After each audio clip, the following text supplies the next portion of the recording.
سبيل مريح تنهدى يا صاحي كي تستريح. Assalamualaikum warahmatullahi wabarakatuh.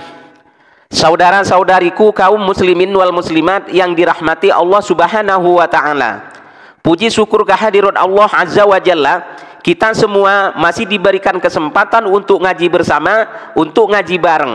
Mudah-mudahan kita semua selalu mendapatkan tambahan ilmu dan keluasan gagasan dan wawasan. Amin amin ya rabbal alamin.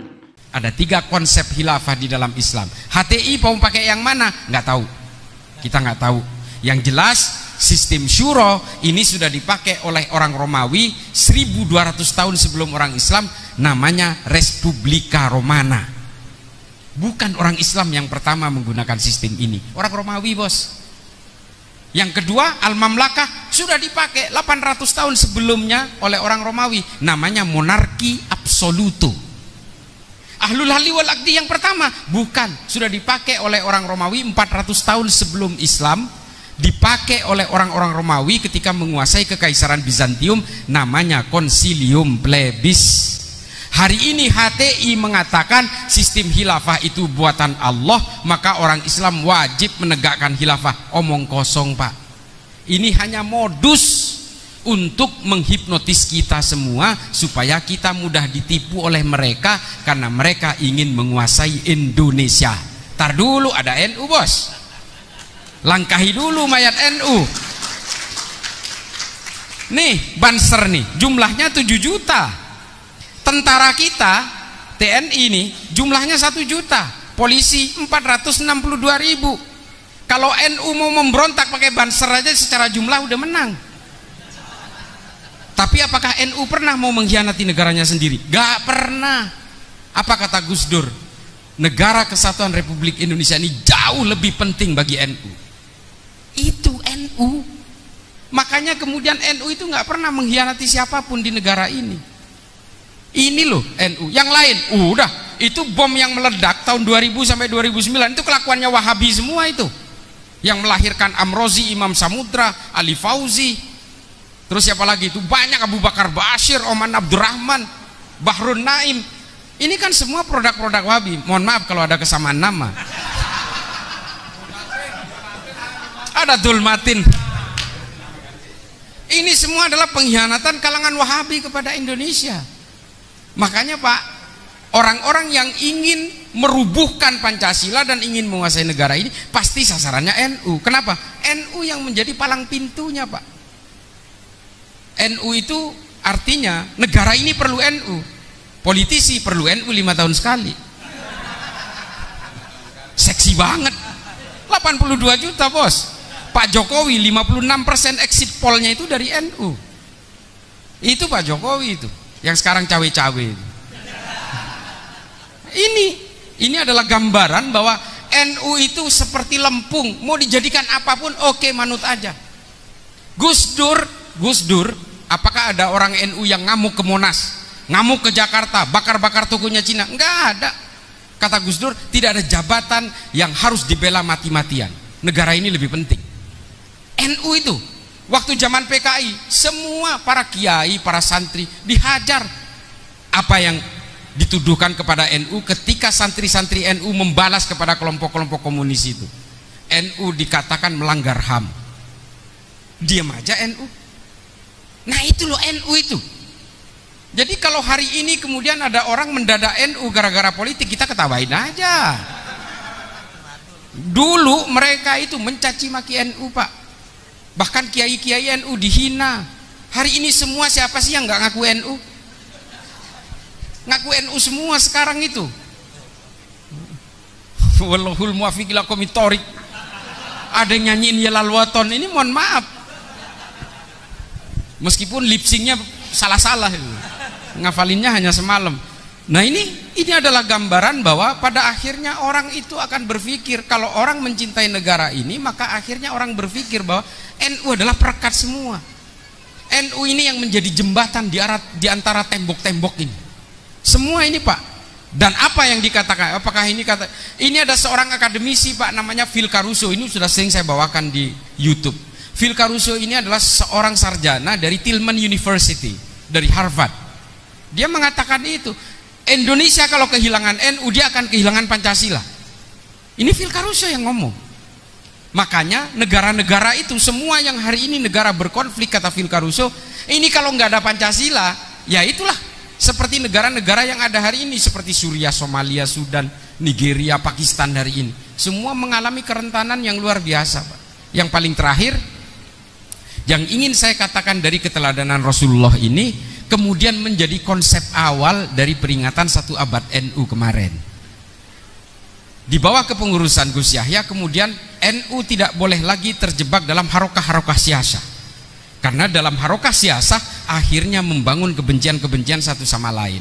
Pada akhirnya NU terjebak dalam al-wala wal bara. Nah, ini yang tidak boleh dilakukan, makanya NU kemudian kembali kepada keilmuan untuk mengawal peradaban manusia. Makanya 1 abad kemarin NU lebih fokus untuk membangun fikih peradaban. Karena apa?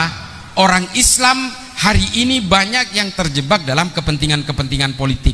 Pak, teroris yang lahir, Al-Qaeda, ISIS, Boko Haram, Al-Shabaab, Hasan Turabi, Laskar At-Taibah, Jabatul Nusra, Liwa'ut Tauhid, ini semua karena terjebak dalam kepentingan-kepentingan politik.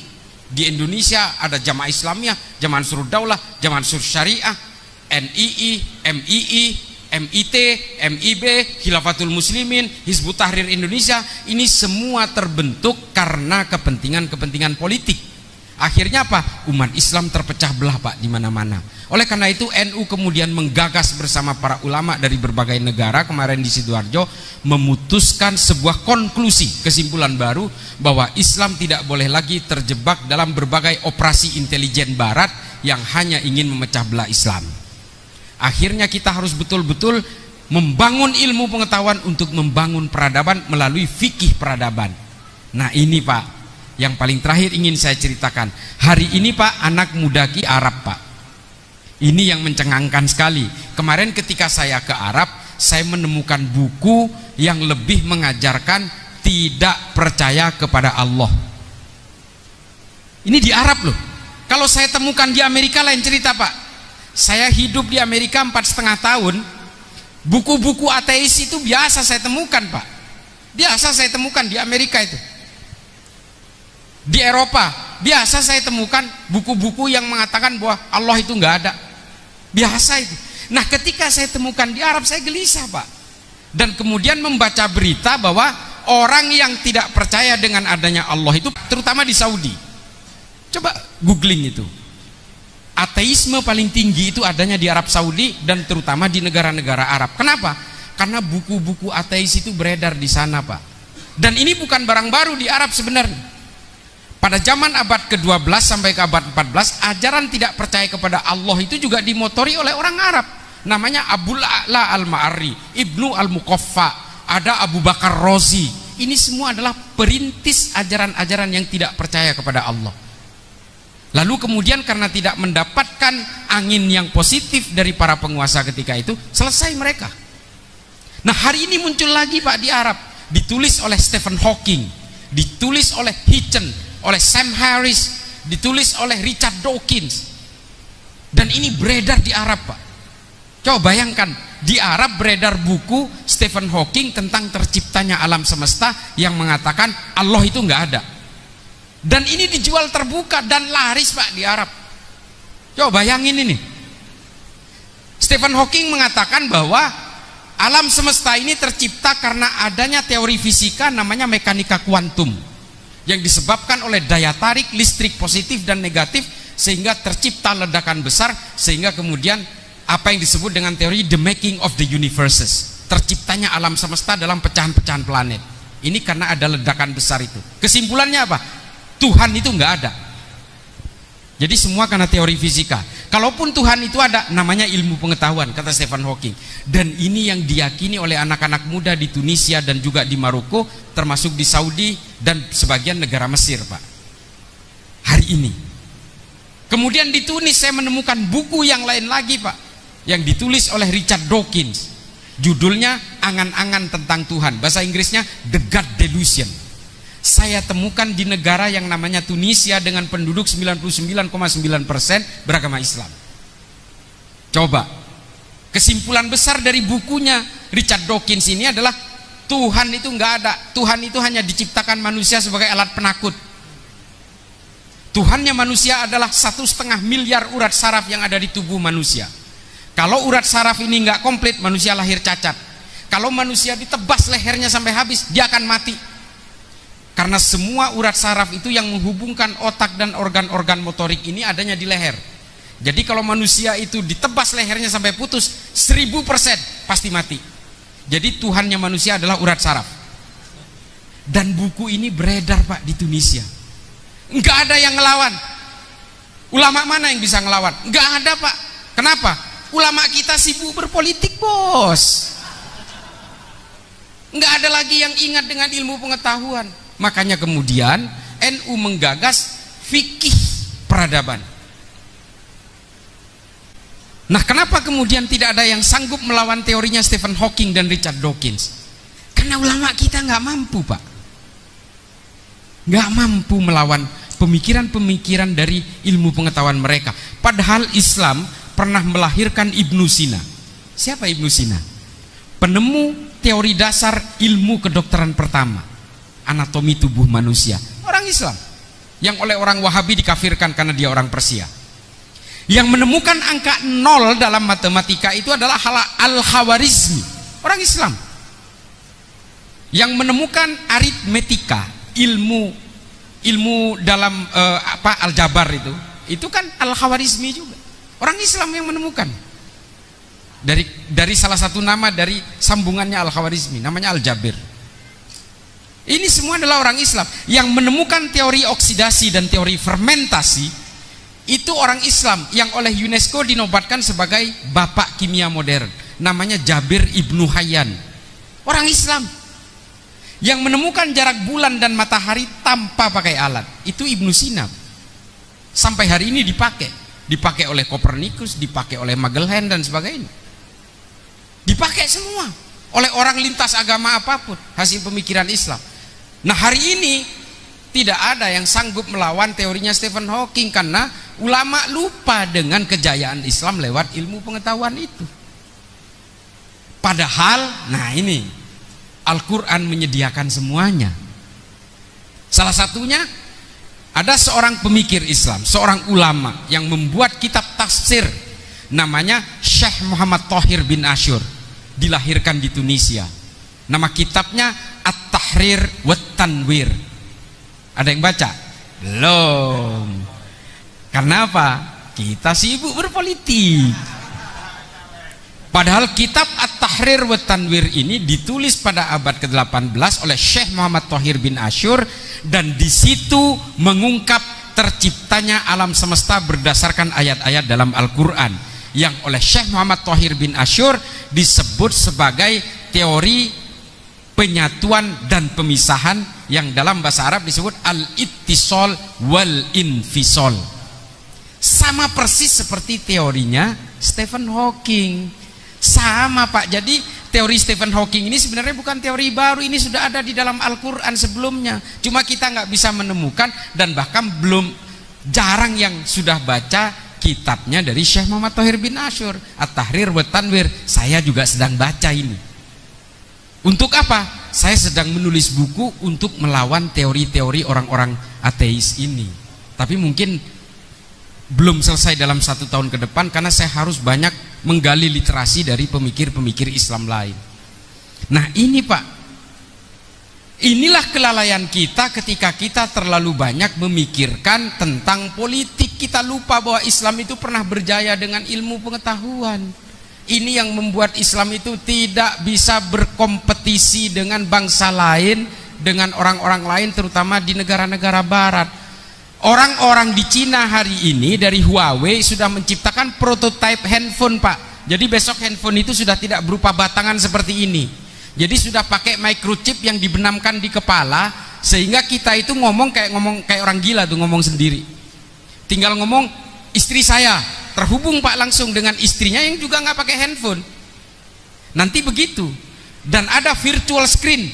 Nanti tinggal kita garis begini, ini nanti muncul screennya di depan layar. Ini yang sedang dirancang oleh Huawei, Pak, untuk telepon 20 tahun ke depan. Nah, kita hari ini kan enggak, Pak, kita masih sibuk tuker tambah di counter-counter nih di pinggir jalan. Tuker tambah, tambahin dong. Yang masih ninut-ninut itu.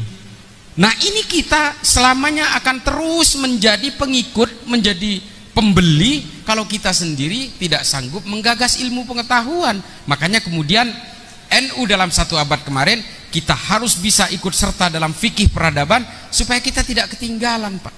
Supaya orang-orang Islam punya competitiveness. Kalau enggak, kita akan terus jadi korban, Pak. Jadi korban-korban mainan ini. Dibuat organisasi namanya ISIS, berangkat ke Suriah semua. Hari ini, Pak, ada 800 orang Islam Indonesia yang terkatung-katung di kamp-kamp pengungsian di Al-Roj, di Al-Khol dan Idlib. Nggak bisa pulang, Pak. Oleh PBB dinyatakan mereka itu kehilangan kewarganegaraan. Sampean tahu yang terjadi di kamp pengungsian itu? Ini mohon maaf adik-adik ya, ini bukannya menceritakan ini. Sampai mereka ini, ibu-ibu yang matinya menjadi korban perang, suaminya yang mati di dalam perang ISIS itu, sampai mereka itu berhubungan dengan anaknya, Pak. Ini data terakhir yang kita himpun dari mereka. Ini loh kejadiannya. Dibohongi oleh ISIS. ISIS diciptakan oleh orang barat. Orang Islam selalu menjadi korban. Al-Qaeda yang nyiptain Amerika.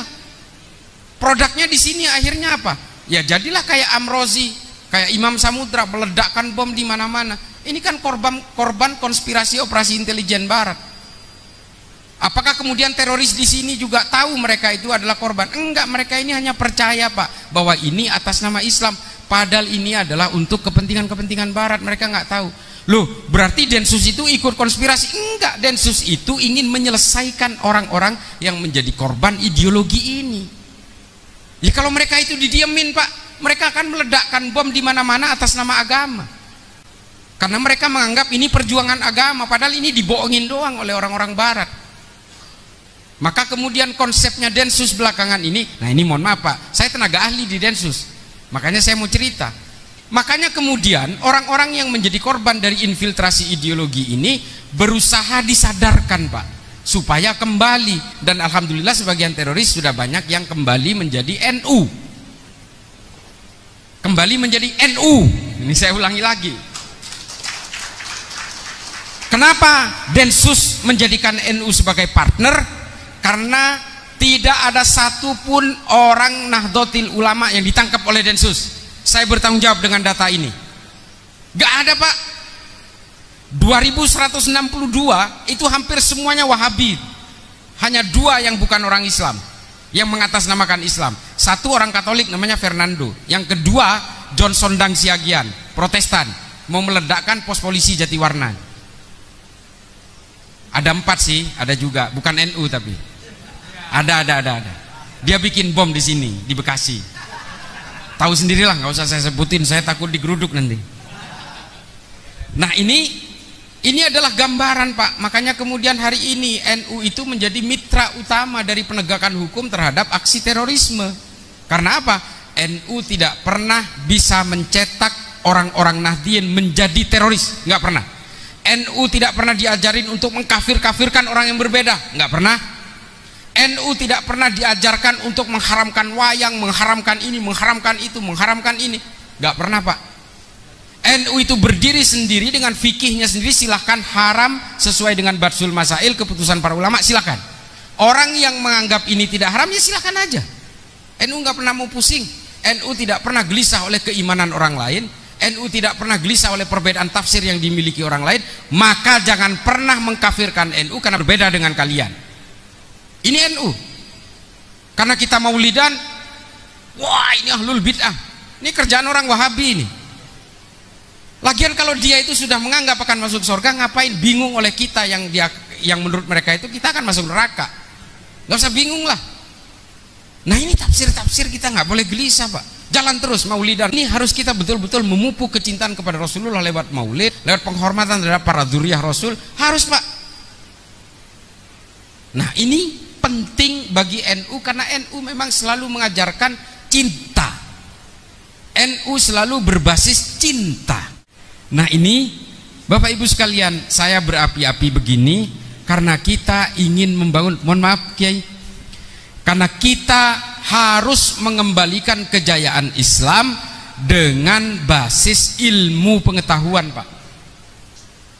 Islam harus dijayakan kembali lewat ilmu pengetahuan, lewat kedamaian, lewat kemanusiaan, lewat cinta, sesuai tuntunan Rasulullah ketika Rasulullah memimpin sebuah peradaban di sebuah negara yang bernama Madinah.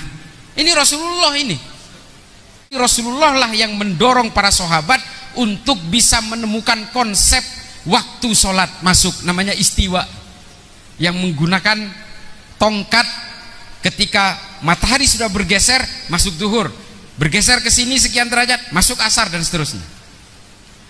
Ini adalah dorongan Rasulullah kepada para sahabat untuk bisa menemukan suatu konsep apapun berbasis ilmu pengetahuan. Nah, ini Rasulullah sekali, Pak. Mari kita jayakan Islam dan bangsa ini dengan ilmu pengetahuan, bukan dengan politik, Pak. Aduh, kalau udah politik kita, jangankan kita yang berbeda, Pak, kafir-kafiran semua, suami istri bisa cerai gara-gara politik, Pak. Nah, ini yang kita tidak boleh lagi terjebak dalam berbagai permusuhan hanya gara-gara pilihan politik. Nggak boleh, Pak.